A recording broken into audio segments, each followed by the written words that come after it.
नमस्कार मंडळी, आज आपण बनवणार आहोत साजूक तुपातला मिनी उत्तप्पा आणि तेही खास लोखंडाच्या तव्यावर।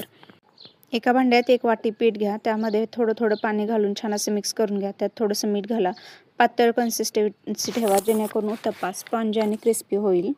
तवा गरम करा आणि हलकं तूप घाला, लहान गोल आकारात तूप सोडा। लोखंडाच्या तव्यात बनवल्यामुळे आपल्याला नैसर्गिक आयन भेटतं, उत्तप्पा जास्त खमंग होतात आणि नॉनस्टिकपेक्षा जास्त चवदार हे लागतात। 1 ते 2 मिनिट छान असं शिजवून घेतलं की त्यानंतर पलटून दुसरी बाजू सोनेरी होईपर्यंत भाजा। पहा किती छान मऊ स्पॉन्ज आणि कुरकुरीत झाले आहेत। आता थोडंसं साईडून तूप सोडा जेणेकरून दोन्ही साईडून छानसं तूप लागेल। पाहू शकता आपला उत्तप्पा किती सुंदर बनून तयार झालेला आहे। कोणतीही भाजी नाही तरी खूप टेस्टी होतात। जर तुम्हाला साध्या आणि झटपट रेसिपी आवडत असतील तर माझ्या चॅनलला नक्कीच सबस्क्राईब करा। भेटूया पुन्हा अशाच एका नवीन रेसिपी